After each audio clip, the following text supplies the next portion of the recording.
திருச்சிற்றம்பலம்.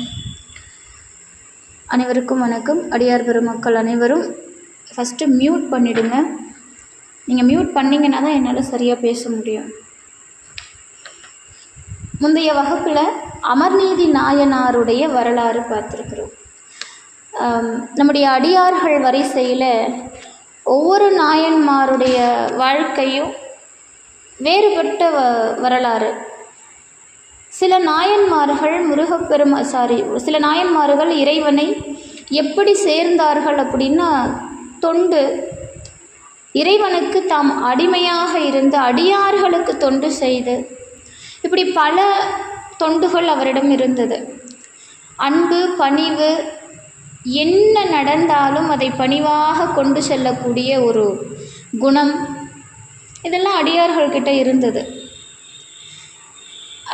சில அடியார்கள் மட்டும் சைவத்திலே வீரத்தை வெளிக்கொண்டு வந்தார்கள். இதில் மிகவும் குறிப்பிடத்தக்க அடியார்கள் பார்த்திங்கன்னா, நமக்கு முதல்ல நம்ம பார்த்துருக்குறோம் விரண்முண்ட நாயனார். நம்ம இன்றைக்கி பார்க்க போகிற அடியாரும் அப்படித்தான், எரிபத்த நாயனார். இவருடைய வரலாறு கொஞ்சம் நம்மால் யூகிக்க முடியாத சில விஷயங்கள்லாம் இருக்கும். ஒரு அடியாருடைய பூக்கூடை கீழே விழுந்ததுக்காக ஒரு யானையவே வெட்டுற அளவுக்கு ஒரு அடியார் போவாரா அப்படிங்கிற அளவுக்கு நம்மளை சிந்திக்க வைக்கும். ஆனால் அந்த இடத்துல நாம் சிந்திக்க வேண்டிய ஒரு விஷயம், எந்த அளவுக்கு ஒரு அடியார் மீது அன்பும் கருணையும் பக்தியும் மேலோங்கி இருந்தால் எரிபத்த நாயனார் அந்த செயலை செய்வார். அவருக்கு அடியார்களுக்கு துன்பம் நேரக்கூடாது. இப்படி எடுத்துக்கலாம். ஒரு சில நேரங்களில் இந்த தொண்டு ஏன் இவ்வளோ சிறந்தது அப்படின்னா, அதாவது ஒவ்வொருத்தரும் ஒவ்வொரு வகையான தொண்டு செஞ்சாங்க. ஒருத்தர் சாப்பாடு போட்டாங்க, ஒருத்தர் அடியார்களுக்கு துணி கொடுத்தாங்க, ஒருத்தர் அடியாருக்கு அவர்கிட்ட இருக்கக்கூடிய பொருட்களை கொடுத்தாங்க.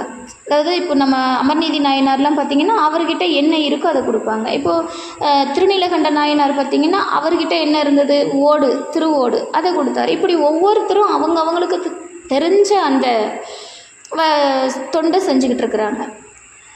இப்போ எரிபத்த நாயனார் மட்டும் ஏன் இதில் கொஞ்சம் வித்தியாசமாக தெரிகிறார் அப்படின்னா, ஒரு அடியாருக்கு துன்பம் நேரிட்டால் தன்னுடைய மழுவால் அடியாரை யார் துன்புறுத்தினார்களோ அவர்களை வெட்டி வீசக்கூடிய வேலை தான் எரிபத்த நாயனாருடைய வரலாறு.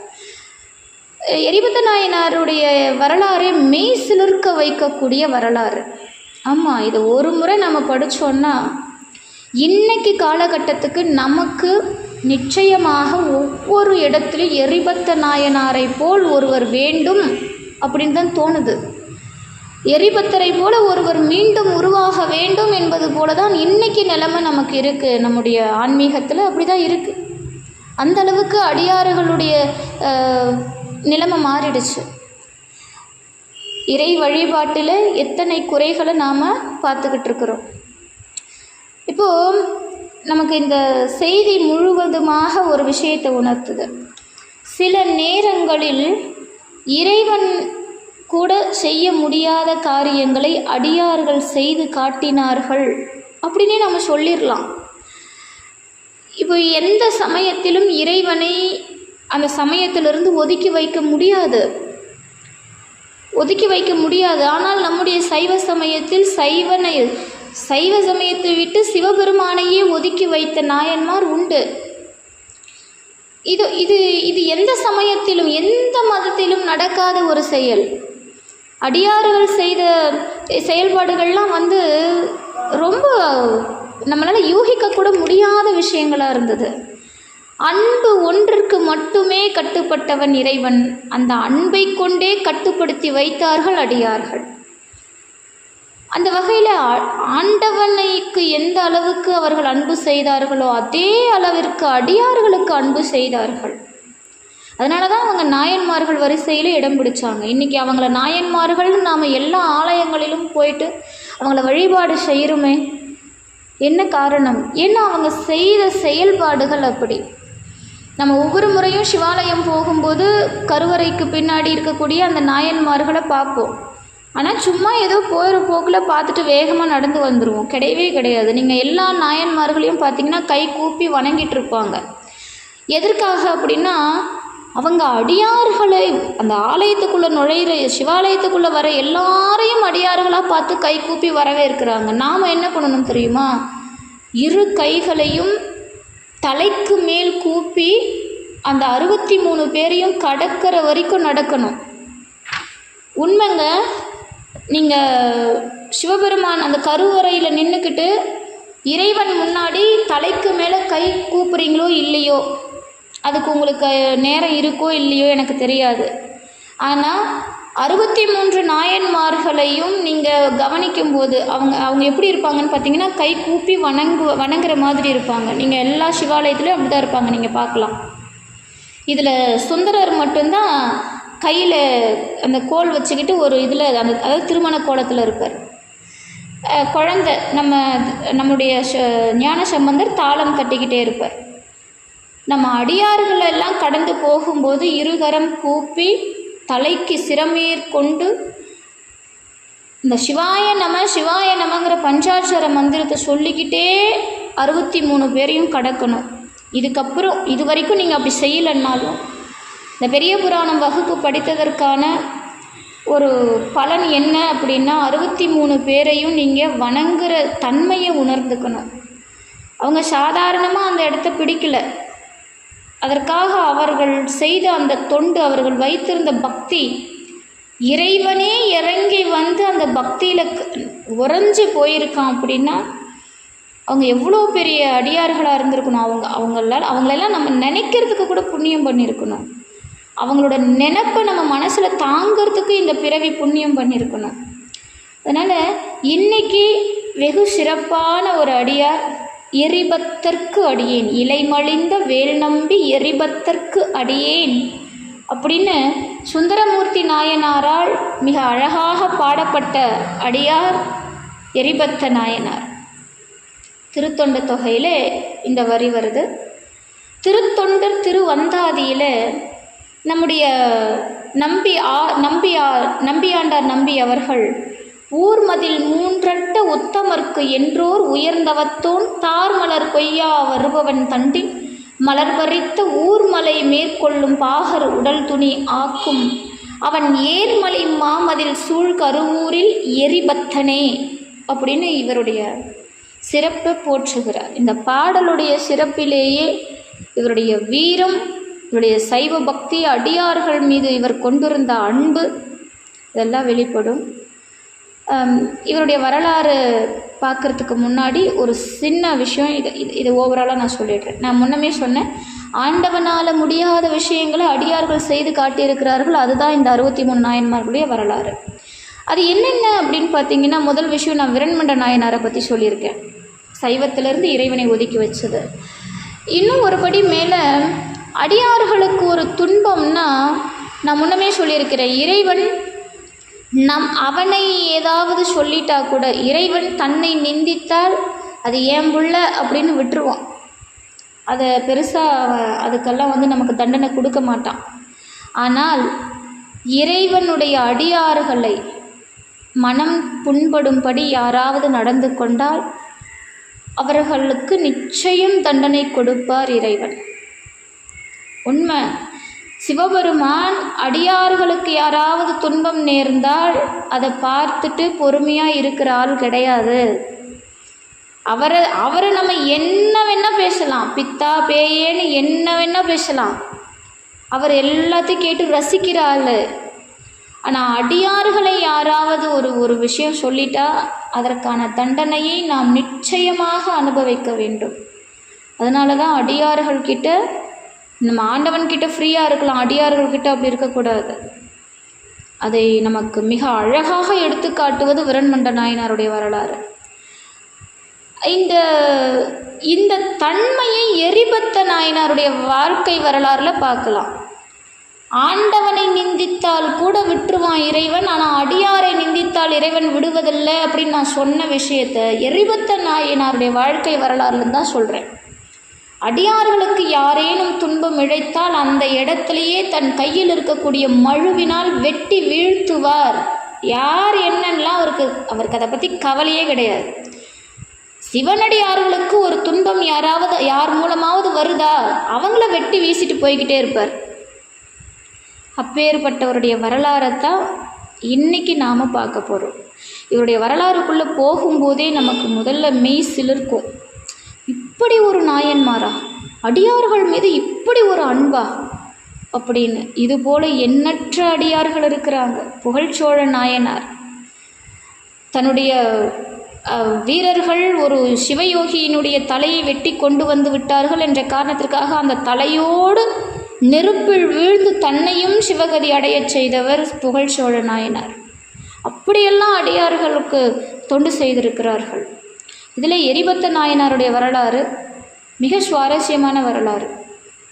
இவருடைய முக்தி தலம் பார்த்திங்கன்னா கருவூர். இன்றைக்கி கரூர் என்று அழைக்கப்படக்கூடிய அற்புதமான ஸ்தலம். ஒரு மாசி மாதம் அஸ்தம் நட்சத்திரத்தில் இவருடைய குரு பூஜை.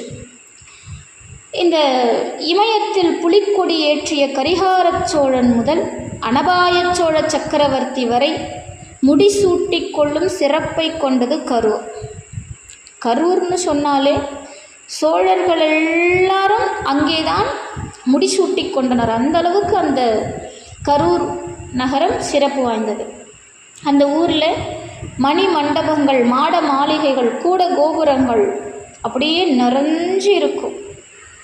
அமராவதி அப்படிங்கிற வற்றாத நதி அங்கே ஓடிக்கொண்டிருந்தது. இப்போ இருக்கா இல்லையா அது எனக்கு தெரியாது. அப்போது வளமாக செழிப்பாக ஓடிட்டு இருந்தது. அந்த நதியினுடைய இரு பக்கங்களிலும் தவசிகள் ஆசிரமம் அமைச்சு தவம் புரிவாங்க. அப்போ அந்த நகரம் எவ்வளவு சிறப்பாக இருக்குன்னு பாருங்கள். அப்பேற்பட்ட நகரம் கரூர் அப்படிங்கிற நகரம். இன்றைக்கி நாம் கரூர்னு சொன்னாலே நமக்கு எதேதோ ஞாபகத்தில் வருது.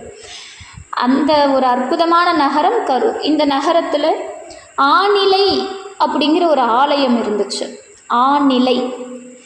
அந்த ஆலயத்தில் எம்பெருமானுக்கு பசுபதீஸ்வரர் அப்படின்னு பேர்.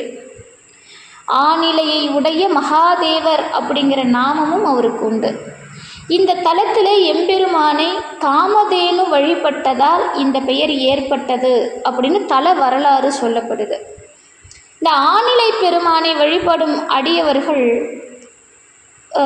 எல்லா உயிர்களிடத்திலும் அன்பாக இருக்கக்கூடியவர்கள். சேக்கிழாருடைய வார்த்தைகளை அவ்வளவு எளிதாக புரிஞ்சிக்க முடியாது பாருங்கள். ஆரம்பத்திலேயே நமக்கு செக் வைக்கிறார். எரிபத்த நாயனாருடைய வரலாறு ஆரம்பிக்கும் போதே இந்த தலத்தில் இருக்கக்கூடிய சிவபெருமானை யார் வழிபட்டாலும் அவர்கள் எப்படி இருப்பாங்க அப்படின்னா, எல்லா உயிர்களிடத்தும் அன்பாக இருக்கக்கூடிய அடியார்கள். எம்பெருமானை வழிபடும் அடியவர்கள் பலருள் எரிபத்தரும் ஒருவர். இவரும் ஒருத்தர். இவர் ஆகச்சிறந்த சிவபக்தர்.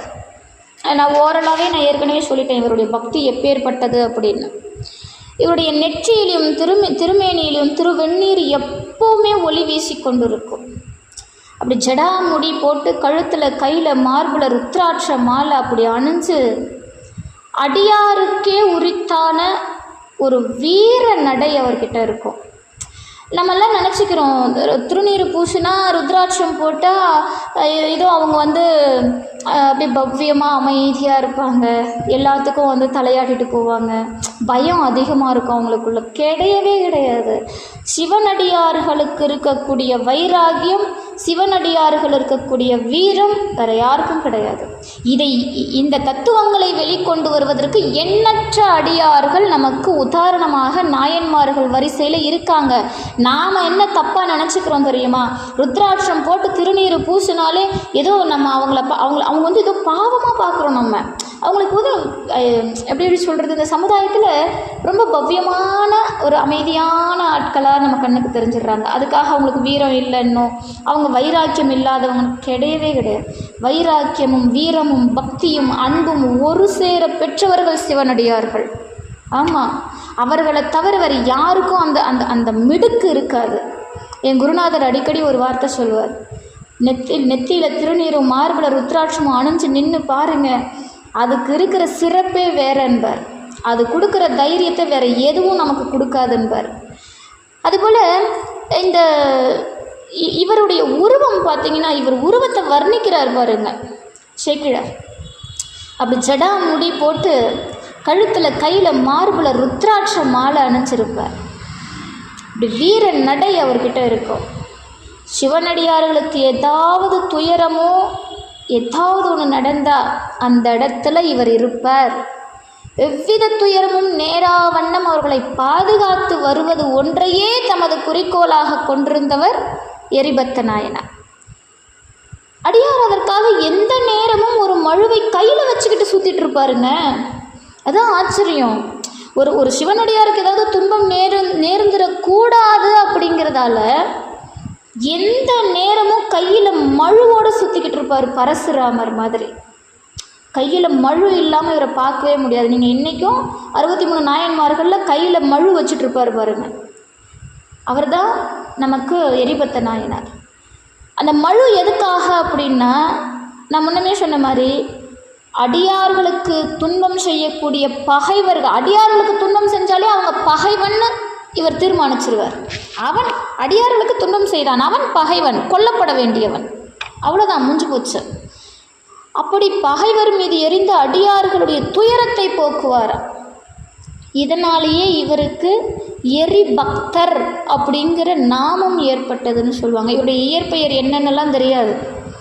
இவருக்கு ஏன் எரிபத்த நாயனார் அப்படின்னு பேர் என்ன, அடியார்களுக்கு இடர் செய்யும் பகைவர் மீது எரிந்து அடியார்களுடைய துயரத்தை போக்குவதால் இவருக்கு எரிபக்தர் அப்படிங்கிற திருநாமம் ஏற்பட்டது.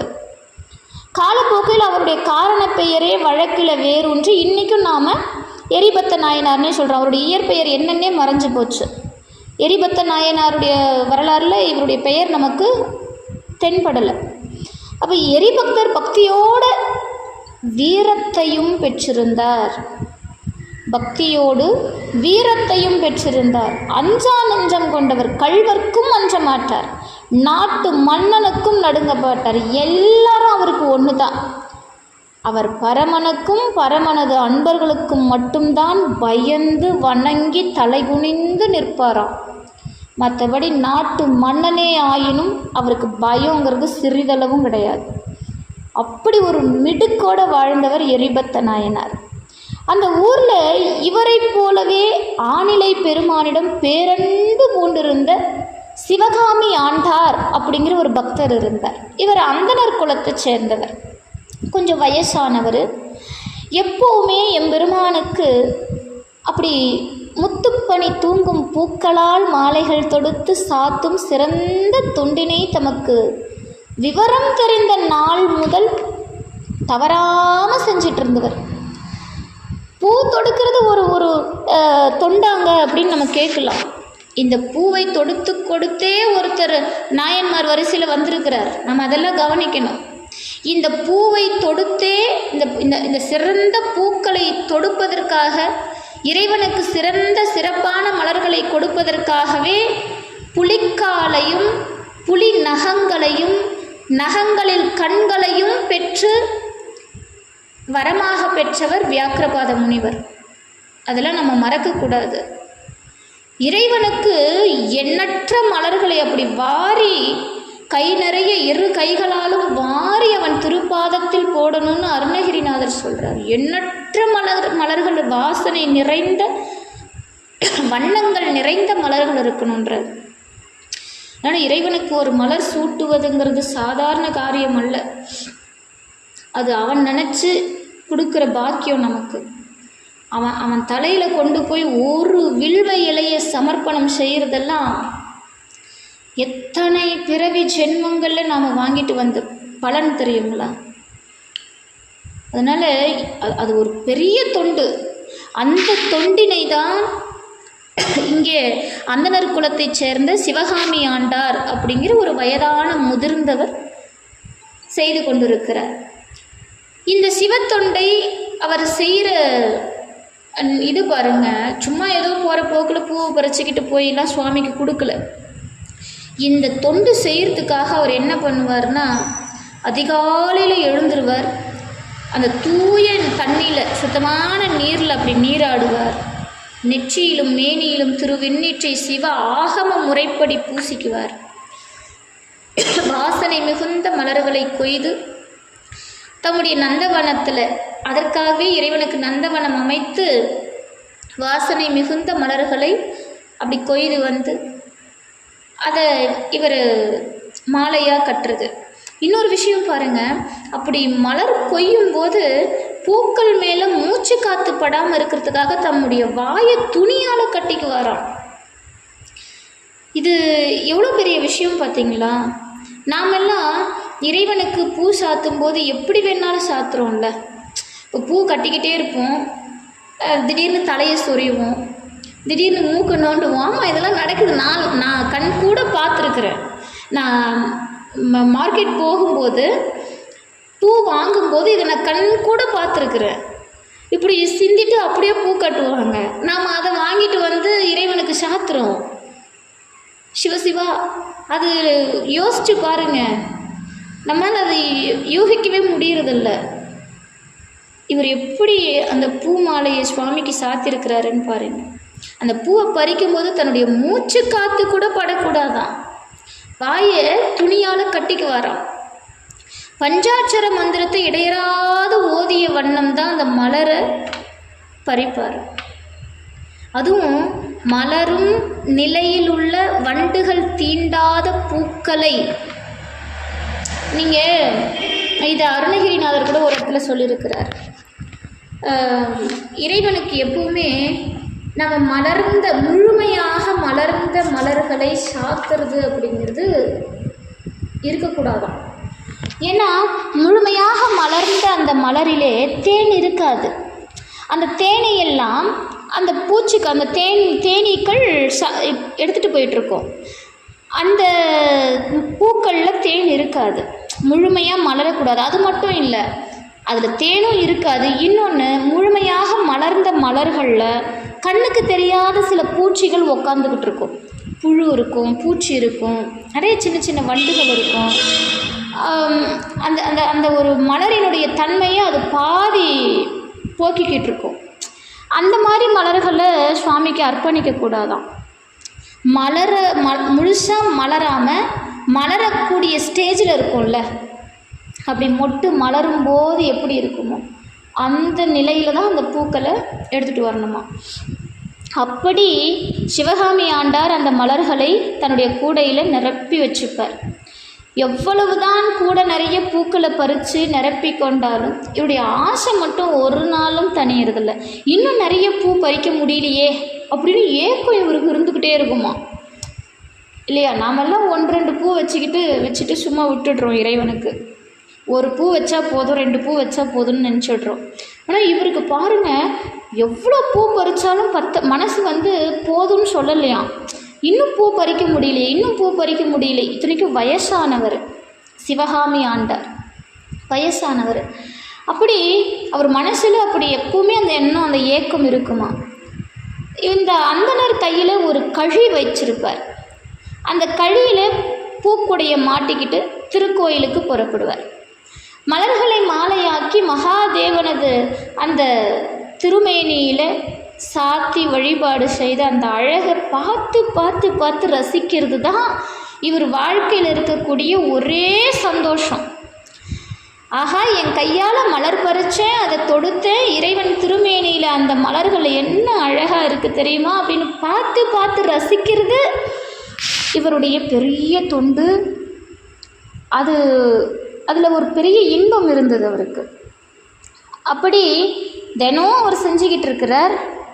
ஒரு நாள் அன்னைக்கு தினம் புரட்டாசி மாதம் அஷ்டமி திதி, பசுபதீஸ்வரருக்கு திருவிழா. அந்த டைமில் அந்த நகரம் முழுக்க வாழை மரங்கள், கமுகுகள் இதெல்லாம் கட்டி, அப்படி தோரணமெல்லாம் கட்டி, தென்னங்குருத்து, தோரணம் இதெல்லாம் கட்டி அப்படியே கடைகளும் வேடிக்கை பொருட்கூடங்களும் ஏராளமாக இருக்குது.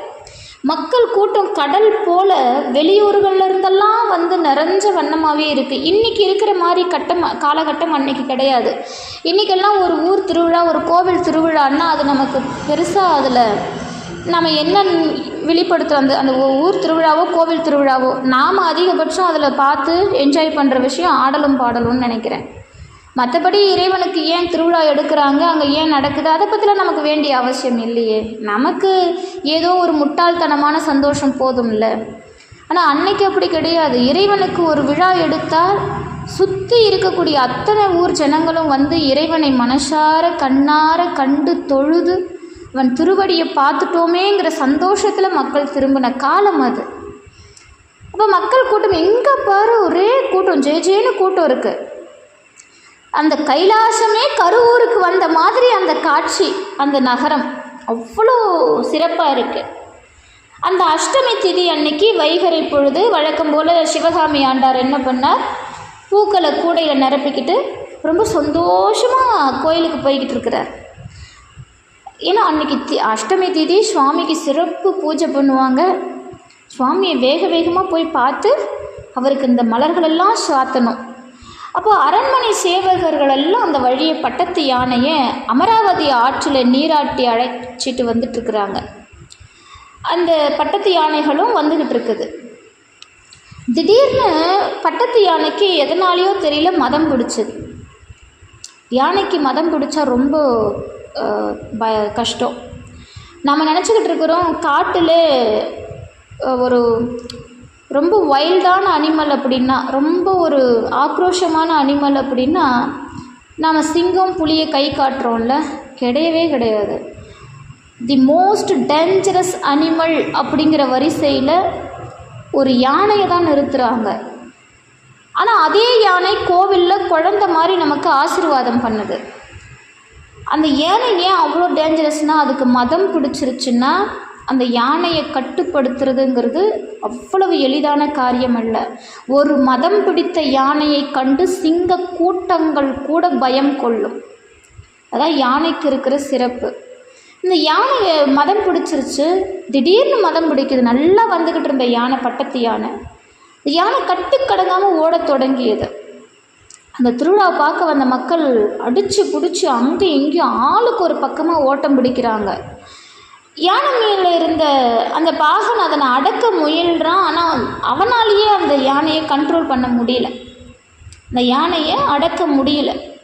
யானையோடு வந்து குத்துக்கோர் காவலர்கள் இருப்பாங்க. எப்பவுமே ஒரு பட்டத்து யானையோட பாகன் வந்து பட்டத்து யானைக்கு மேலே இருப்பான், அதுக்கு காவலர்கள் இருப்பாங்க, குத்துக்கோர் காவலர்கள் அப்படின்னு சொல்லுவாங்க. 4 பக்கம் 4 பேர் இருப்பாங்க. இந்த காவலர்களால் கூட அந்த யானையை அடக்க அவங்க முயற்சி பண்ணி தோல்வி அடைகிறாங்க. அவங்களால கூட முடியல. இத்தனைக்கும் ஒரு சோழ சக்கரவர்த்தியினுடைய காவலர்கள், அதுவும் யானை, பட்டத்து யானையினுடைய காவலர்கள்னால் அவங்க எவ்வளவு பயிற்சி பெற்றிருப்பார்கள், அவர்கள் எவ்வளவு வீரமாக இருந்திருப்பாங்க. அவங்களால கூட அந்த பட்டத்து யானையை அடக்க முடியல. எல்லாரும் தோல்வி அடைஞ்சு விழுறாங்க. அப்படி இருக்கும்போது அவர்கள் எல்லாம் தப்பிச்சதே பெரும் பாடாகிடுச்சு. அந்த யானைக்கிட்டேருந்து தப்பிச்சு போனால் போதுங்கிற அளவாயிருச்சு. அப்போ அந்த வழியாக மலர் கூடையை, அந்த கூடையை நிறைய மலர்களை வச்சுட்டு இறைவனுக்கு இன்றைக்கி இந்த மலர்களெல்லாம் சாத்தி அப்படி சந்தோஷப்படணும் அப்படின்னு மனசு நிறைய கனவோடு வந்துக்கிட்டு இருந்த சிவகாமி ஆண்டார் ஆலயத்துக்கு போய்கிட்டு இருக்கிறார். மக்கள் அடித்து பிடிச்சி ஓடிக்கொண்டு இருக்கிறத சிவகாமி ஆண்டார் பார்த்து பயந்து நடுங்கி யானை மதம் பிடித்து ஓடி வர்றதையும் பார்க்குறாரு. இவர் என்ன பண்ணார், அந்த பூக்கூடையோட ஓடுறதுக்கு முயற்சி செய்கிறார். அவருக்கு அப்பவும் அந்த கூடையில் இருக்கிற பூ எதுவும் ஆகிடக்கூடாது. அப்போ என்ன பண்ணுறார், அந்த பூக்கூடையோடு ஓட முயல்றார். அவரால் முடியல, வயசானவர். கூட்டம் கூட்டமாக மக்கள் ஓடிக்கிட்டே இருக்காங்க. அந்த கூட்டத்தாருடைய அந்த அதிகபட்சமான அலைச்சலில் இந்த அந்தனர் என்ன பண்ணுறார், சிக்கி கீழே விழுறார். அவரால் முடிஞ்ச வரைக்கும் வேகமாக ஓடி பார்த்தார், முடியல. அதுக்குள்ளவே அந்த மதம் பிடித்த யானை அவரை நெருங்கி வந்துருச்சு. அது தன்னோட துதிக்கையால் சிவகாமி ஆண்டாருடைய தோளில் பிடிச்சிருந்த அந்த பூக்கூடைய கழியோடு, அவர் எப்பவுமே ஒரு கழி வச்சுருப்பார், அந்த கழியோடு பிடிச்சி இழுத்து வீதியில் போட்டு போயிடுச்சு. அவரை மட்டும் ஒன்றும் செய்யாமல் விட்டுட்டு ஓடிடுச்சு. நல்லா பாருங்கள், ஒரு மதம் பிடிச்ச யானைக்கிட்ட யாராவது மாட்டுறாங்க அப்படின்னா அது அவ்வளோ சீக்கிரம் விட்டுட்டெல்லாம் போகாது, அவ்வளோ சீக்கிரம் விட்டுட்டு போகாது. ஏன்னா அந்த யானையினுடைய கண்ட்ரோலில் அந்த யானை இருக்காது. முதல் விஷயம், அது அதோட எல்லையை தாண்டி நிற்கும். ஆனால் இந்த இடத்துல நீங்கள் நல்லா சிந்திக்கணும். சிவகாமி ஆண்டாருடைய கையில் இருந்த அந்த கழியில் இருக்கக்கூடிய கூடையை அந்த கழியோடு பிடுங்கி தூக்கி தூரமாக வீசிட்டு அது ஓடிடுச்சு. இதை பார்த்த உடனே நம்மளை எதுவும் பண்ணாமல் போயிடுச்சு அப்படின்னெல்லாம் சிவகாமி ஆண்டார் நினைக்கல. சிவதா சிவதா அப்படின்னு பசுபதிநாதரை அழைச்சி அழுகுறார். அப்படி மாரில் அடிச்சுக்கிட்டு அழுகுறார். இறைவா, நான் உனக்கு மலர்களை கொண்டு வந்தேனே, இந்த யானை இப்படி பண்ணிருச்சு, நான் கொண்டு வந்த மலர்களெல்லாம் இப்படி தூக்கி வீசி போட்டுட்டு போயிடுச்சு அப்படின்னு பசுபதிநாதரை அழைக்கிறார். சிவதா சிவதா அப்படின்னு அழைச்சி அழுகுறார். அவருக்கு ஒரு கட்டத்துக்கு மேலே கோபம் வந்துருச்சு. அந்த நிலத்துல கிடந்த கழியை எடுத்துக்கிட்டு யானையை பிடிக்க அதன் பின்னாலேயே ஓடுறாரு. யானை அதுக்குள்ளே வெகு தூரம் ஓடிடுச்சு. ஒரு மதம் பிடிச்ச யானை கூடலாம் ஓட முடியாது. பொதுவாகவே யானை உருவத்தில் தான் பெரியுது, ஆனால் யானை விரட்டினால் மனிதனால் தப்பிக்க முடியாது, எந்த மிருகத்தால் கூட தப்பிக்க முடியாது. அதனால தான் யானை விரட்டும் போது நேராக ஓடாமல் வளைஞ்சு வளைஞ்சி ஓடணும்னு சொல்லுவாங்க. காரணம், நேராக ஓடினா ஒரு கொஞ்ச நேரத்துலேயே நம்மளை பிடிச்சிருமா யானை. அதனால் யானையினுடைய வேகம்லாம் பயங்கரமாக இருக்கும். இவர் எழுந்து கோபத்தில் அந்த யானையை பிடிக்க போகிறார். என்ன கோபம், கொண்டு வந்த பூவை அந்த யானை தட்டிட்டு போயிடுச்சு, என் சுவாமிக்கு இல்லையா இந்த பூ போயிருக்கணும், இது தட்டிட்டு போயிடுச்சு அப்படின்னு கோபத்தில் இந்த யார், இவர் வயசான அந்தனர். இவர் இளம் வயதில் இருக்கிறவரெல்லாம் கிடையாது, வயசான அந்தனர். இவர் கோபத்தில் ஓடுறாரு. அந்த யானையை பிடிக்க முடியல, ரொம்ப தூரம் போயிடுச்சு. இவருக்கு என்ன செய்யறதுன்னு தெரியல, மனசெல்லாம் வேதனை பதைக்குது அவருக்கு. எம்பெருமானே, நான் இப்படி பண்ணிட்டேனே, உனக்காக கொண்டு வந்த மலர்களை ஒரு யானை இப்படி பண்ணிட்டு போயிடுச்சு. புலித்தோள்தனை பொன்னார் மேனிதனில் போர்த்தவனே, இந்த மலர்களெல்லாம் இப்படி நான் கொட்டிட்டேனே, உன்னுடைய பொற்பாதங்களில் இதை சாத்தி நான் எவ்வளோ சந்தோஷப்படலான்னு கொண்டு வந்தேன். இந்த புத்தம்புது மலர்களையெல்லாம் இந்த யானை அநியாயமாக நிலத்தில் கூடையோடு கொட்டிருச்சு. இறைவா, நான் என்ன செய்வேன், மகாதேவா, சாம்பசிவா, தயாபரா, பசுபதீஸ்வரா அப்படின்னு அந்த ஆணிலை பெருமானை நினச்சி அழுது கத்துறார். இவரால் தாங்க முடியல. உடனே அவர் சொல்கிறார், ஐயனே, இனியும் என் உயிர் தங்குவது முறையல்ல. உனக்கு நான் கொண்டு வந்த இந்த மலர்களையெல்லாம் நான் இப்படி கீழே கொட்டிட்டேன், அந்த யானை இப்படி கட்டிட்டு போயிடுச்சு. இன்றைக்கி என்னால் உனக்கு மலரை சாத்த முடியாது, இனிமே இந்த உயிர் இந்த உடம்புல தங்கவே கூடாது அப்படின்னு சொல்லி ஒரு சின்ன குழந்தை மாதிரி அந்த வயசான சிவகாமி ஆண்டார் அழுதுகிட்டே இருக்கிறார். அந்த சமயத்தில் தான் அந்த வழியாக வந்துக்கிட்டு இருக்கிறார் எரிபத்தர். அவருடைய காதுகளில் அந்தனருடைய ஓலக்குரல் விழுது. அவர் வேகமாக ஓடி வந்து சிவகாமி ஆண்டாரை பார்த்து, ஏன் அழுகுறீங்க, என்ன நடந்துச்சு, விவரத்தை என்கிட்ட சொல்லுங்க அப்படின்னு சொல்லவே சிவகாமி ஆண்டாரும் நடந்த விஷயத்தையெல்லாம் ஒன்று விடாமல் எரிபத்த நாயனார்கிட்ட சொல்கிறார். சிவகாமி ஆண்டார் சொன்னதையெல்லாம் கேட்டுக்கிட்டு அப்படி கோபத்தழலில் எழுறார் எரிபத்தர். பொதுவாகவே எரிபத்தருக்கு அடியார்கள் எந்த விஷயத்துக்கும் கவலைப்படக்கூடாது, அடியார்களுக்கு ஒரு சின்ன துன்பம் கூட நேரக்கூடாது. அப்படி இருக்கும்போது இந்த வயதான அந்தனர் பூக்கூடைகளில் அந்த மலர்களை சுமந்துக்கிட்டு எவ்வளவு ஆசையோட எவ்வளவு கனவோட இறைவனுக்கு அந்த மலர்களை சாத்தணும்னு இவர் போயிருப்பார். இதை இந்த யானை இப்படி பண்ணுச்சு, இதை சும்மா விடக்கூடாது அப்படின்னு சொல்லிட்டு அவர் என்ன பண்ணுறார், அந்த நடந்ததெல்லாம் கேட்டுக்கிட்டு அப்படி கோபத்தோட எரிபத்தருடைய கண்கள் கனலாக மாறுது. அவர் எப்போவுமே கையில் அந்த மழு வச்சுருப்பார். மழுன்னா கோடாரி. நீங்கள் பரசுராமர் கையில் இருக்கிறதும் பார்த்துருக்கலாம், கோடாரி இருக்கும். இது சிவபெருமான் வச்சிருந்தது, பரசுராமருக்கு வரமாக கொடுத்தது. அந்த தோள் மேலே இருந்த கோடாரியை கையில் தூக்கி பிடிச்சிக்கிட்டு, சிவனடியார்களுக்கு வழி வழியாக பகையாக இருப்பது யானை ஒன்று தாங்க, அதை இப்பொழுதே கொன்று வீழ்த்துகிறேன் அப்படின்னு சூளுரைக்கிறார். இந்த பட்டத்து யானை சென்ற திசையை நோக்கி ஓடுறார். இவர் சீறி எழுந்த அந்த காட்சி இருக்கு பாருங்க, அப்படி சூறாவளியும் வெண்தணலும் கலந்து பொங்கி எழுந்தது போல இருந்ததுன்னு சேக்கிழார் பெருமான் குறிப்பிடுகிறார். மத யானை ஓடிக்கிட்டு இருக்குதுங்க. நான் முன்னமே சொன்னேன், ஒரு சாதாரணமாகவே ஒரு யானை ஓடினால் நம்மால் பிடிக்க முடியாது. யானை மிக வேகமாக ஓடக்கூடிய பிராணி, அதுவும் மதம் கொண்ட யானை. அது எவ்வளவு வேகம் ஓடும்னு பாருங்க. ஆனால் எரிபத்த நாயனாருடைய மனசுல இருந்த அந்த கோபம், அடியாருடைய தொண்டை இந்த இந்த யானை கெடுத்துருச்சு, அந்த அடியாரை அழுது ஓலமிடுறதுக்கு இந்த யானை தானே காரணம், இது என்ன பண்ணுறேன் பாரு அப்படின்ட்டு வேகமாக ஓடி போய் யானையுடைய முன்னால் நிற்கிறார் எரிபத்த நாயனார். அப்படி யானையை கொல்றதுக்கு சிங்கம் போல பாஞ்சு இருக்கிறார். அவ்வளவுதான். யானை எரிபத்தரை நோக்கி துதிக்கையை தூக்கி நின்றுச்சு. யானை தயாராக நிற்கிது எரிபத்தரை தாக்கிறதுக்கு, ஏன்னா அது மதம் கொண்ட யானை. ஆனால் மதம் பிடித்த யானையை விட எரிபத்தருடைய அந்த கோபம் இன்னும் அதிகமாக இருந்தது. இந்த கோபாவேஷத்துடன் கோடாரியை எடுத்து பலமாக வீசி பூக்குடைய பற்றி இழுத்து அந்த துதிக்கையை துண்டுபட்டு கீழே விழுமாறு செய்ய ஒரே வீசு. ஒரு யானைக்கு துதிக்கை தான் ஒரு பலம். துதிக்கை, ஒரு சின்ன எறும்பு துதிக்கையில் நுழைஞ்சதுக்கே அந்த யானை உயிர் பிரிஞ்சிருச்சு. அப்படின்னா அந்த யானையுடைய துதிக்கை, ஏன்னா அந்த துதிக்கை தானே அந்த மலர்கூடியை தள்ளி விட்டுட்டு போனது. அதனால தானே சிவகாமி ஆண்டார் அங்கே அழுது துடித்து கொண்டு இருக்கிறார். இனி நான் வாழவே மாட்டேன்னு சொல்கிறார். ஒரு அடியாருடைய கண்ணில் இருந்து கண்ணீர் வர இந்த துதிக்கை தானே காரணமாக இருந்தது. அப்படின்னு அந்த துதிக்கையை வெட்டி வீசுறார். உடனே அந்த யானை இடிப்பது போல பயங்கரமாக கத்துது. கத்திக்கிட்டே நிலத்துல வீழ்ந்து மடிந்தது.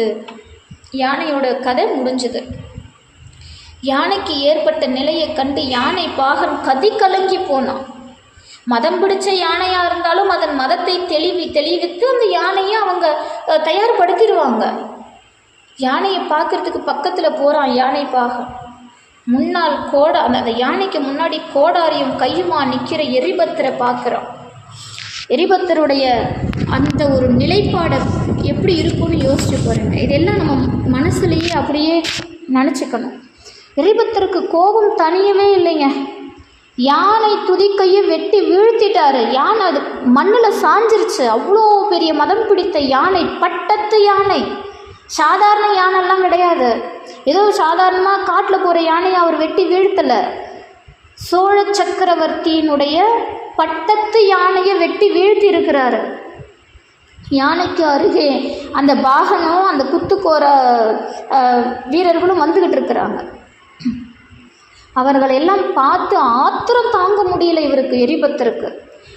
ஒரு யானையை அடக்க முடியாதவனுக்கு என்னையா இங்கே வேலை இருக்கு? ஒரு மதம் பிடிச்ச யானையை அடக்க முடியாமல் என்னுடைய தொண்டருக்கு, சிவன் அடியாருக்கு ஏற்பட்ட துன்பத்தை பார்த்துக்கிட்டு இருந்த உங்களை நான் சும்மா விடுறதா? விட மாட்டேன். யானையை விட கேவலமானவர்கள் நீங்கள் தான். உங்களை என்ன செய்கிறேன் பாருங்க அப்படின்னு தம்முடைய வார்த்தையாலேயே நெருப்பு அள்ளி வீசுகிறார். அந்த கோடாரியை எடுத்து அந்த 5 பேரையும் வெட்டி வீழ்த்துறார் அந்த இடத்துலையே. இதெல்லாம் எதற்காக பண்ணுறாருன்னா, ஒரு சிவனடியார் கண் கலங்கி மனம் வருதி அழுது ஓலம் விட்டுட்டார் அப்படிங்கிற ஒரே காரணத்துக்காக இதெல்லாம் செய்கிறார். ஒரு சிவனடியார் அழுதாருங்கிற காரணத்துக்காகவே எரிபத்த நாயனார் இதெல்லாம் செஞ்சுக்கிட்டு இருக்கிறார். அப்போது அவர் அந்த அடியார்கள் மீது அவர் எந்த அளவுக்கு அன்பை வாரி இறைச்சிருப்பார்னு பாருங்க. நாம் ஆண்டவன் மீது பக்தி செலுத்துகிறோம் நம்முடைய சுயநலத்துக்காக. நமக்கு இது வேணும், இது நடக்கணுங்கிற வேண்டுதலை வச்சுக்கிட்டு ஆண்டவனுக்கு அன்பு செலுத்துகிறோம். அதையெல்லாம் தூக்கி குப்பையில் போடணும். அதனால் 10 பைசா பிரயோஜனம் இருக்கா? நம்மளால் இறைவன் மீதே உண்மையான அன்பை காட்ட முடியல, நாம் எங்கிருந்து அடியார்கள் மீது உண்மையான அன்போடு இருப்போம்? ஆனால் எரிபத்த நாயனாருடைய வாழ்க்கையை நினைக்கும் போது நம்முடைய வாழ்க்கையோட கம்பேர் பண்ணி பாருங்கள். இதுவரைக்கும் ஒரு சிவனடியாருக்காகவாவது நாம் ஒரு வாய் சோறு போட்டிருப்போமான்னு யோசிச்சு பாருங்க. ஒரு சிவனடியாருக்கு ஒரு திருநீர் வாங்கி கொடுத்துருப்போமான்னு யோசிச்சு பாருங்க. ஏதாவது ஒரு சிவனடியாரை வணங்கி இருப்போமான்னு யோசிச்சு பாருங்க. கிடையவே கிடையாது. ஆனால் எரிபத்த நாயனார் ஒரு சிவனடியார் அழுதாருங்கிற காரணத்துக்காக 5 பேரையும் வெட்டி வீசுகிறார். அந்த யானையினுடைய துதிக்கையை வெட்டி எறிகிறார். இப்படி ஒரு நிகழ்ச்சி நடந்தது. அப்போ இந்த இடத்துல நடந்த அந்த நிகழ்ச்சி எல்லாத்தையும் மன்னருக்கு தெரிவிக்கிறாங்க. இந்த பட்டத்து யானை வெட்டுண்டதையும் அதை தொடர்ந்து 5 கொல்லப்பட்டதையும் மன்னருக்கு தெரிவிக்கிறாங்க. இந்த செய்தி கேட்டு புகழ்ச்சோழ நாயனார் மனம் பதறி போனார். அவருடைய கோபம் எல்லாம் மீறிச்சு. ஒரு மன்னனுடைய பட்டத்து யானையை அவ்வளவு எளிதாக யாராலும் நெருங்கக்கூட முடியாது. அது அவ்வளோ சிரமம். பட்டத்து யானைங்கிறதெல்லாம் சாதாரண விஷயம் இல்லைங்க. ஒரு அரசனுடைய பட்டத்து யானை அரசனுக்கு சமமானது. அவருடைய பட்டத்து யானை ஊர்வலமாக வருது அப்படின்னா எல்லாரும் வணங்கி நிற்கக்கூடிய தகுதியை பெற்றது அந்த யானை. அப்பேற்பட்ட யானையை வெட்டு வீழ்த்தியதும் இல்லாமல் தம்முடைய காவலர்களையும் வெட்டி வீழ்த்திய இவர் யார் அப்படின்னு கோபம் தாங்க முடியாமல் அந்த மன்னன் எரிபத்தரை பழி வாங்க வரான். இதில் அவருடைய கோபம் அவ்வளவு அடங்காமல் இருக்கு. அவர் பின்னாடி படையும் மடை திறந்த வெள்ளம் போல திரண்டது அந்த எரிபத்தரை பகை தீர்ப்பதற்காக. அணிதேர் புரவி ஆட்பெரும் படைகள் சங்கு காலம் பேரிகை முதலான போர் சின்னங்கள் ஒளி எழுப்ப அணிவகுத்து புறப்பட்டது அவருடைய வீரர்கள் நிறைந்த அந்த ஆயுதப்படை. நல்லா தெரிஞ்சுக்கோங்க, ஒரு சாதாரண யானையை கொன்னதுக்காக இவ்வளவு வீரர்கள் சூழ ஒரு ஒரு போர்க்களமே அங்கே உருவாகுதுன்னு கேட்கலாம். பட்டத்து யானையை ஒருவன் கொள்கிறான் என்றால் அந்த மன்னனை நேரடியாக சண்டைக்கு அழைக்கிறதுக்கு சமம். அந்த மன்னனுடைய வீரத்தை சீண்டுவதற்கு சமம். அதுவும் இவர் புகழ்ச்சோழ நாயனார், சோழ சக்கரவர்த்தி. இவரை கண்டு ஏனைய மன்னர்கள் அஞ்சி நடுங்குவார்கள். அப்படி ஒரு ஒரு ஒரு சாம்ராஜ்யத்தை அமைத்து கொண்டிருக்கக்கூடிய மன்னன். அந்த மன்னனுடைய பட்டத்து யானையை சும்மா போகிற போக்கில் வெட்டி வீசிட்டார். இப்போ மன்னர் வாள், சக்கரம், மழு, சூளம் முதலிய ஆயுதங்களோடு ஆர்ப்பரிச்சு வந்துக்கிட்டு இருக்கிறார். மன்னர் புரவியில் வேகமாக அந்த கொலை களத்துக்கு வரார். அங்கே 5 பேர் கொலைப்பட்டு இருக்காங்க. யானை அங்கே இருக்கு, இறந்து கிடக்கு. வந்த உடனே படையை சற்று தொலைவிலே நிறுத்தி வச்சுட்டு அந்த பட்டத்து யானை இறந்து கிடக்கிற இடத்துக்கு போய் அங்கே அந்த புரவியில், அதாவது அவர் புரவின்னா குதிரை, அந்த அந்த குதிரையில் ஏறி அங்கே போகிறாரு. இந்த பட்டத்து யானையும் அந்த வீரர்களும் யானை பாகனும் கொலையுண்டு கிடக்கிற அந்த நிலைமையை பார்த்து மனம் கலங்குது அந்த மன்னனுக்கு. அவர்கள் பக்கத்தில் கோடாரியும் கையுமாக கோபத்தோடு நின்று கொண்டிருக்கிறார் எரிபத்தர். இன்னும் அவருக்கு கோபம் தீரலைங்க, இன்னும் அவருக்கு கோபம் தீரலை. இப்படி கோபத்தோடு நின்றுக்கிட்டு இருக்கிறார். மன்னன் அந்த எரிபத்தரை பார்க்கிறான். நெற்றியிலே திருநீர், மேனியிலே திருநீர், தலையிலே, கையிலே, கழுத்திலே ருத்ராட்ச மாலை, இப்படி சிவக்கோலத்துடன் நின்று கொண்டிருக்கக்கூடிய எரிபத்தரை பார்த்ததும் மன்னருக்கு எதுவுமே சரியா விளங்கலை. ஒரு சிவனடியாரா இந்த கொலைகளை செய்வார்? இல்லை. காரணம், புகழ்ச்சோழ நாயனார் ஆகச்சிறந்த சிவபக்தர். அவருடைய ஆட்சியிலே சிவனடியார்களுக்கு எந்தவித இடையூறும் வந்துவிடக்கூடாது என்பதில் மிக தெளிவாக இருக்கக்கூடிய மன்னன்.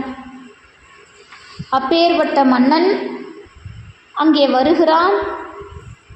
முதல்ல அவர் வந்த காரணமே அதாவது யானையையும் காவலார்களையும் கொல்னது யாரோ அவனை கொல்றதுக்காக தான் அவ்வளோ படையை திரட்டிக்கிட்டு வர்றார். இப்போ மன்னர் அவரை திருத்தொண்டராகவே எண்ணினார். எதிரில் எரிபத்த நாயனார் மழு ஆயுதத்தோடு இருக்கிறார், ரத்தம் சொட்ட சொட்ட. ஆனால் நெத்தியில் திருநீர், உடலெல்லாம் திருநீர், கையில் கழுத்தில் அப்படியே ருத்ராட்ச மாலை, கண்ணில் கோபம், கையில் இரத்த கரைப்பட்ட மழு. அதை பார்த்த உடனே மன்னனுக்கு ஒன்றும் புரியல. மன்னன் அவரை அந்த எரிபத்த நாயனாரை திருத்தொண்டரா எண்ணினாரை தவிர கொலைக்காரனா மட்டும் எண்ணவே இல்லைங்க.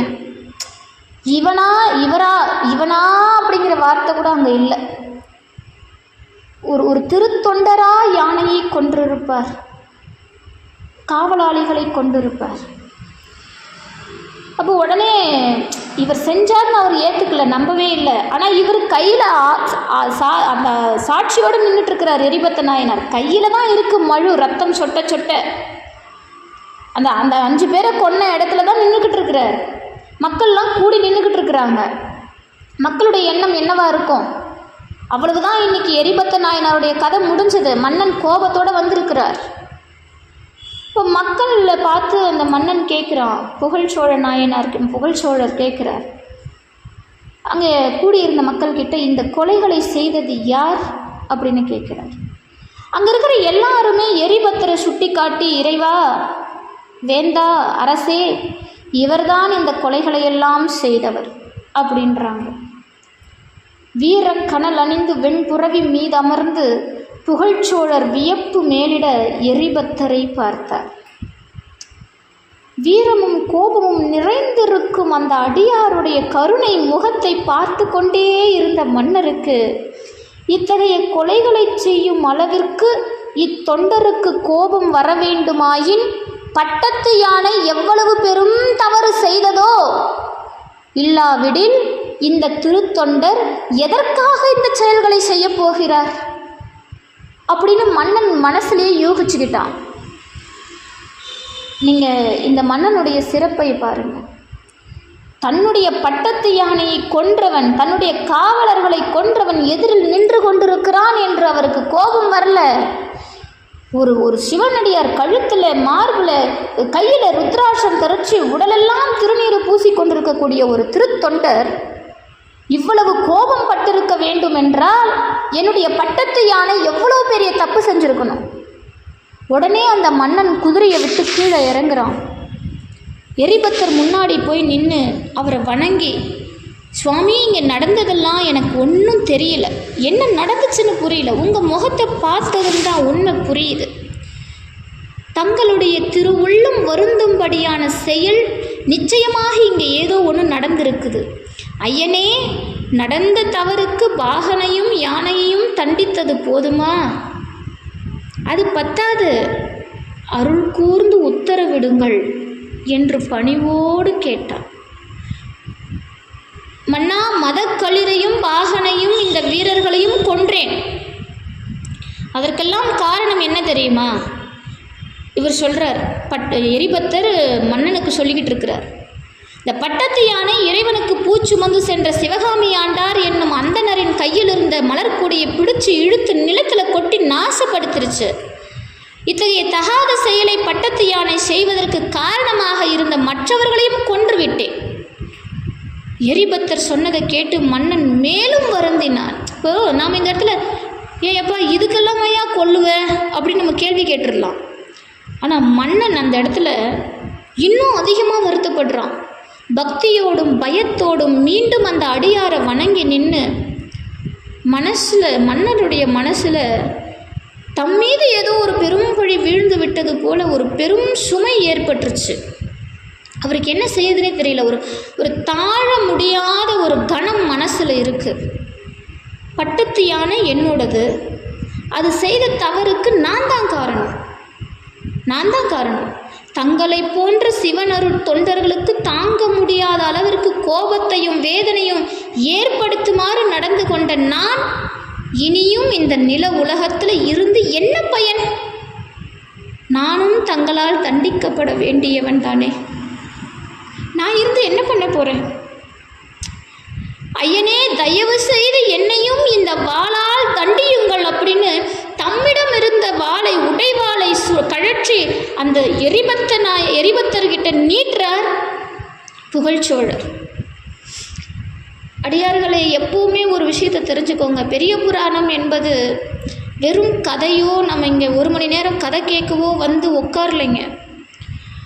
இறைவனுடைய திருக்கருணை, அவனுடைய மகிமைகள், அடியார்களுடைய சிறப்புகள், திருநீருக்கும் ருத்ராட்சத்துக்கும் இருக்கக்கூடிய மகிமைகளை ஒவ்வொரு நாளும் சிந்திச்சு நாம் ஏதோ இதை சிந்திக்கிற மூலமாகவாவது இறைவன் திருவருள் நமக்கு கிடைச்சிராதா அப்படின்னு ஏங்கணும். அந்த ஏக்கம் பிறக்கணும். இதை நம் மனதில் நிலை நிறுத்த வேண்டும். என்னென்னத்தையோ போட்டு நாம் மனசில் வச்சுக்கிட்டு இருக்கிறோம். குப்பை மாதிரி இருக்குது நம்ம மனம். ஆனாலும் இறைவன் அந்த மனதிலேயே தான் குடிக்கொண்டிருக்கிறான். அதனால் அந்த உடைவாளை கழட்டி அந்த அடியார்கிட்ட கொடுக்கிறார் அந்த மன்னன்.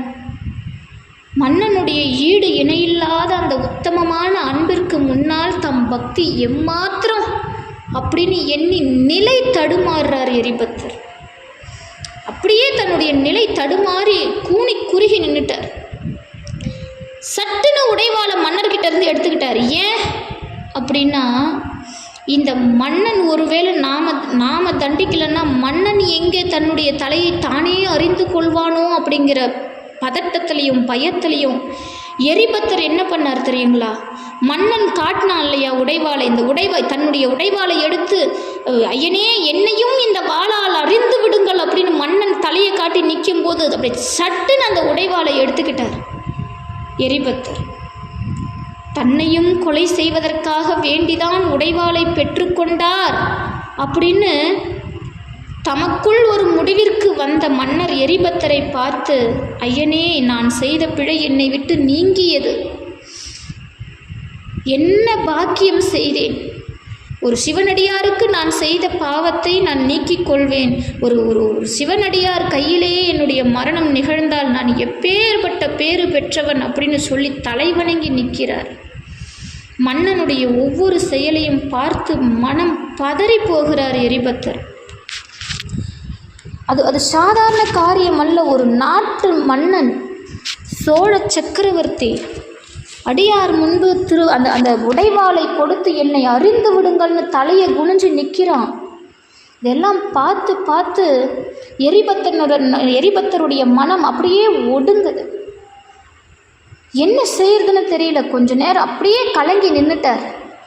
அவருடைய உள்ளத்தில் இனம் தெரியாத ஒரு வித உணர்ச்சி வெள்ள பிரவாகம் போல ஓடியது. ஐயோ, எவ்வளவு தவறான செய்கையை நான் செய்து விட்டோய். இதை மீண்டும் சமன் செய்து சீர்தூக்குவது போல் நேர்மை குன்றாத ஆட்சி புரியும் மன்னனின் மாண்பினை உணராது போனேனே. உயர்ந்த பண்பும் பக்தியும் கொண்டுள்ள இந்த மன்னனுக்கல்லவா நான் துரோகம் செய்து விட்டேன். ஒரு திருநீருக்காக தம் உயிரையே இழக்க துணிந்த இந்த பக்தனுக்காக எனது பாதகம். இந்த பக்தனுக்காக நான் இவ்வளோ பெரிய பாவம் செஞ்சுட்டேன். இது அடுக்கவே அடுக்காது. இவர் அரசர் அல்ல, அடியார்களின் அன்பர். இவரது பட்டத்து யானையையும் மற்றவர்களையும் கொலை செய்தேனே.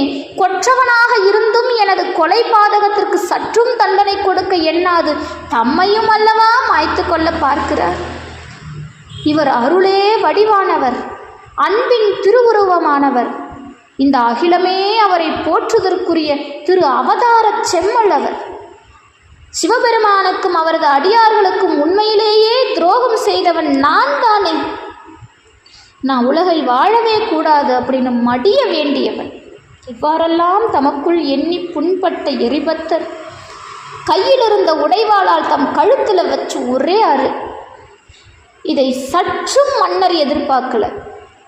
மன்னர் கையிலிருந்து வாங்கிய அந்த உடைவாளால் தம் கழுத்தில் வைத்து அறுத்து கொள்ளப்படும். எரிபத்தரின் செயல் கண்டு திடுக்கிட்ட போன அந்த மன்னன், கற்றறிந்த அறிவு செம்மலே, என்ன காரியம் செய்ய துணிந்தீர்கள்? இது கொடுமை, கொடுமைன்னு சொல்லிக்கிட்டே அவர் கையில் இருந்த உடைவாளை பற்றி கொண்டார். அந்த சமயம் அனைவரும் பார்த்து வியக்கிற அளவுக்கு அந்த ஆகாயத்தில் ஒரு பேரொளி பிறந்தது. எம்பெருமானின் திருவருளினால் அங்கே அசரீரி வாக்கு மண்ணில் இருந்தோர் கேட்கும் வண்ணம் எழுந்தது. அன்பிற் சிறந்தவர்களே, உங்களுடைய தொண்டின் பெருமையை உலகெல்லாம் அறிந்து கொள்ளும் பொருட்டே இன்றைக்கு இவை அனைத்தும் நடந்தன அப்படின்னு ஆகாயத்தில் அசரீரி வாக்கு, சிவபெருமானுடைய திருவாக்கு. மன்னரும் எரிபத்த நாயனாரும் இறைவனின் தெய்வ வாக்கை கேட்டு இறைவனை தியானித்தபடியே நிலத்தில் வீழ்ந்து வணங்குகிறான். இறைவன் திருவருளால் அங்கு இறந்து கிடந்த எல்லா உயிர்களும் மீண்டும் உயிர் பெற்றது.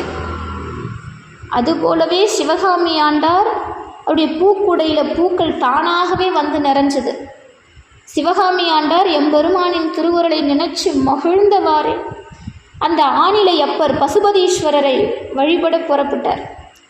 இந்த நிகழ்ச்சி மன்னரையும் எரிபத்த நாயனாரையும் நண்பர்களாக்கியது. எரிபத்தர் வாளை களைந்து சோழ மன்னரின் தாழ் பணிந்தார். சோழரும் அவருடைய அடியிலே வீழ்ந்து வணங்கினார். சோழ மன்னர் பட்டத்து யானை மீதேறி அரண்மனைக்கு புறப்பட்டார்.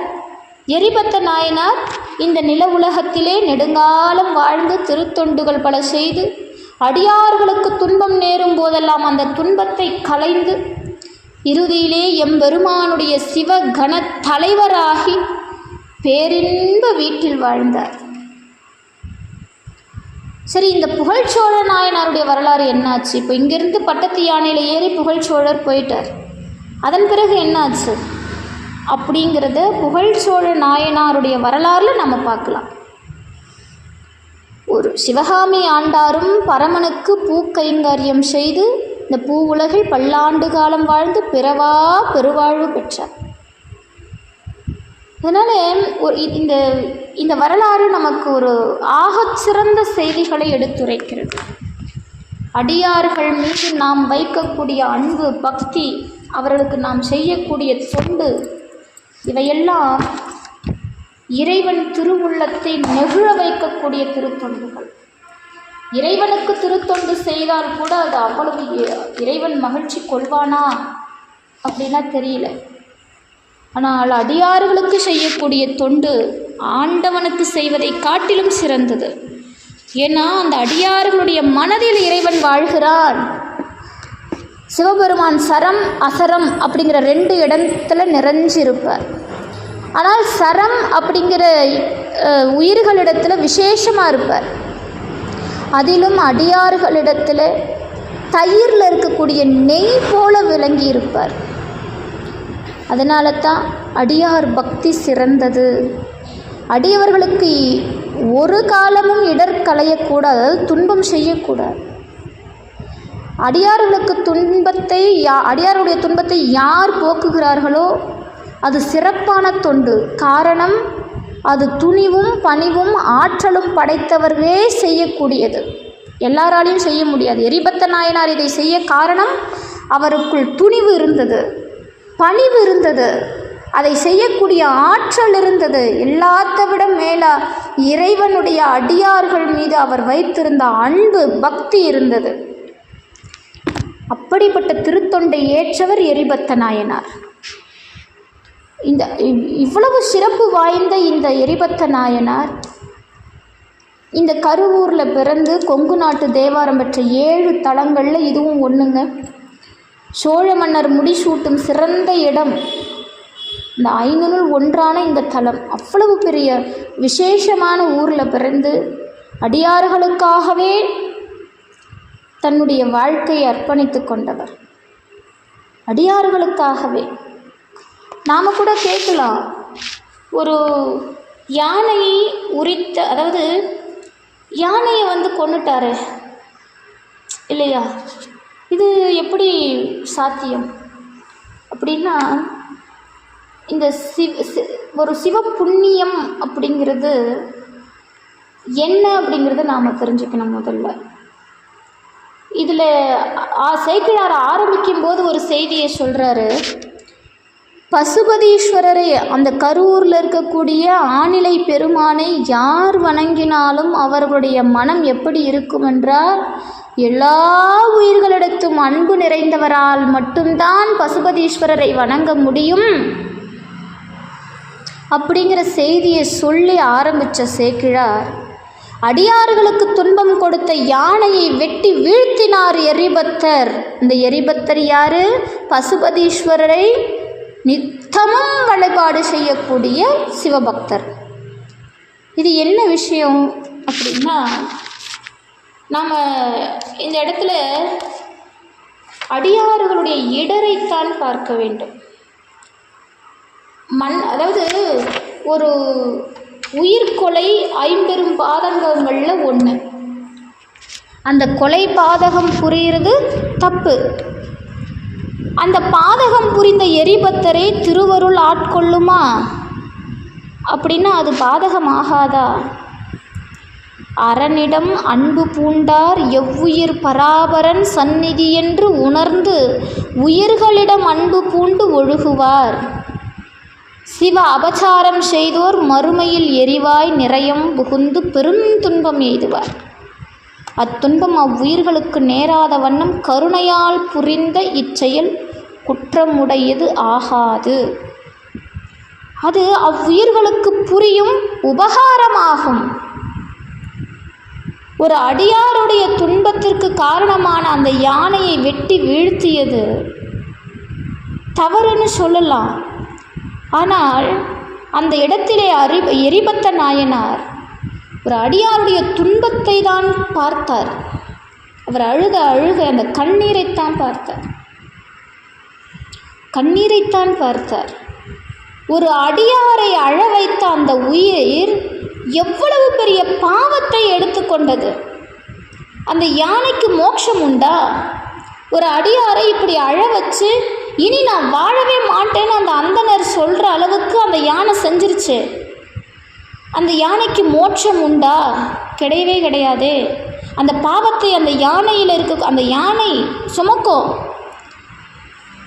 ஆனால் எப்போது ஒரு சிறந்த ஒரு செயலானது, அதாவது அந்த அடியாருடைய துன்பம் களைவதற்காக வெகுண்டெழுந்த அந்த யானையை எரிபத்த நாயனார் வெட்டி வீழ்த்தினாரோ அப்போதே அந்த யானை செய்த தவறு காணாமல் போயிடுச்சு. அந்த யானைக்கு வந்து சேர்ந்த பாவம் காணாமல் போயிடுச்சு. அந்த யானைக்கு எரிபத்த நாயனாருடைய மழுவினால் முக்தி கொடுத்துட்டார். அவ்வளவு சிறப்பு எரிபத்த நாயனாருடைய வரலாறு. அடியார்களுக்கு துன்பம் நேர்ந்தால் அதை பார்த்து பொறுமையாக என்னால் இருக்க முடியாது என்று தன் மழுவினால் பதில் சொன்ன ஒரு வீரமான வீரச் சைவர் நம்முடைய எரிபத்த நாயனார். நான் ஆரம்பத்தில் ஒரு செய்தி சொன்னேன். இன்னைக்கு காலகட்டத்தில் நிச்சயமாக எரிபத்தரை போன்றது ஒரு வீர சைவர் நமக்கு தேவைப்படுகிறார் அப்படின்னு சொன்ன காரணம் அதுதான். ஆன்மீகத்தை வளர்ப்பதற்கு வெறும் அன்பும் பக்தியும் மட்டும் இருந்தால் போதாது, வீரமும் துணிவும் ஆற்றலும் இருக்க வேண்டும். அதை எண்ணற்ற நாயன்மார்கள் நமக்கு கற்பித்திருக்கிறார்கள், கற்றுக் கொடுத்திருக்கிறார்கள். அதனால் இந்த வரலாறின் மூலமாக அடியார்களுடைய சிறப்பு எத்தகையது, அந்த அடியார்களுக்காக முடிசூடிய மன்னனும் தன் தலையை வீழ்த்தி தன் தலையை வெட்டுமாறு நின்றிருக்கிறான் என்றால் அந்த சிவ பரம்பொருளை நினைத்த அடியார்கள் உள்ளம் எத்தகையது அப்படின்னு நினச்சி நாம் அந்த நினைப்பிற்காகவே முக்தி பெறுவோம். அற்புதமான இன்னைக்கு இந்த எரிபத்த நாயனாருடைய வரலாறு நிறைவு பெற்றது.